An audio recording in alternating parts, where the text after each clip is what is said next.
He'd call us all together as a team about once a year, and he'd say, "Now, men, you're either getting better or you're getting worse. You can't stay the same." Now, Dan said a lot of things I'm still trying to figure out, but I understand that. Change is inevitable. It's going to happen.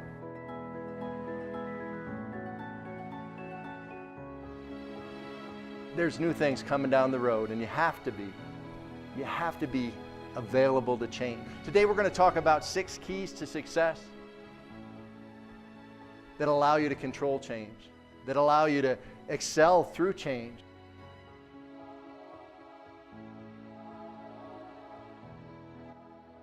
Change is inevitable.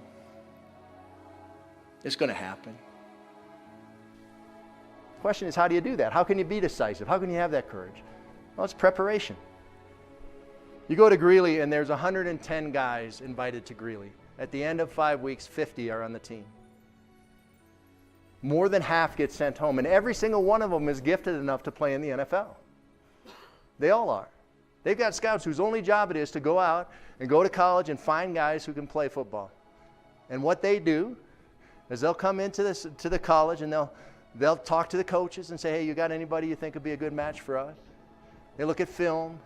They do interviews. They run you through those tests. How high can you jump? How much weight can you lift? How fast can you run? All that stuff. And then if they think maybe you can help the team, then they'll talk to you. I was the 310th pick of the draft. The Broncos sent 2 different scouts to scout me. One of them even interviewed my girlfriend. That's how hard they look at you. They know you can help the team. The question is, do you know? And what's your level of desire, passion, mission? I wasn't athletically as good as many of the players that came and went during my career. But I knew where I was going. He was widely considered the most versatile player in the NFL, and he played all 7 defensive front positions, often in the course of a single game. Can you tell I loved my job? In 1987, Karl was selected as both the AFC Linebacker of the Year and the AFC Player of the Year. Since retiring, this former Broncos captain has been enshrined in the Denver Broncos Ring of Fame and the Colorado Sports Hall of Fame. Now, I'm 56 years old now. I'm not Peyton Manning. I can't play anymore.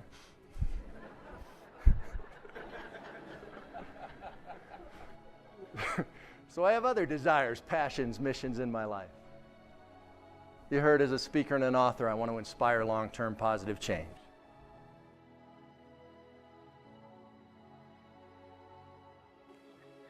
This particular osprey, this crunchy osprey that was spread on the ground before me, had been collected in 1910.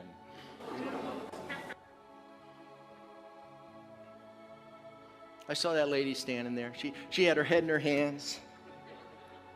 She couldn't believe what I'd just done. I got hate mail from the Audubon Society. My family lived in Washington, D.C. My mom read about it in USA Today. That was an interesting phone call home from Mom. That's the courage to try new things, even though they might go terribly wrong. Because sometimes they do. That's why it's hard to try new things. They film every practice, and now they even film meetings. So theoretically, you can sit in a meeting watching film of yourself practicing. Now, I've seen that play over and over again.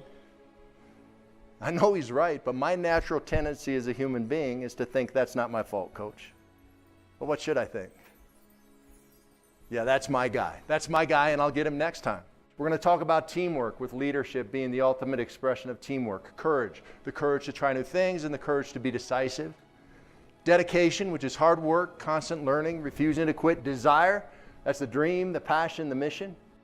Honesty and forgiveness with yourself and self-evaluation and with others. And finally, goal setting, the little steps that get you to that dream, that passion, that mission. A team is like a teeter-totter or a seesaw. On one side, you've got the leaders. They think long-term. They think we instead of me. They put that team passion, that team mission first. On the other side, you've got the egos. They think short-term.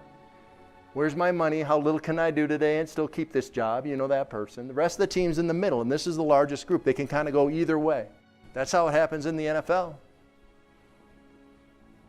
That's how it happens in my family. That's how it happens in businesses. That's how it happens in communities. That's how it happens in governments. That's how one person can make a huge difference in a large team concept.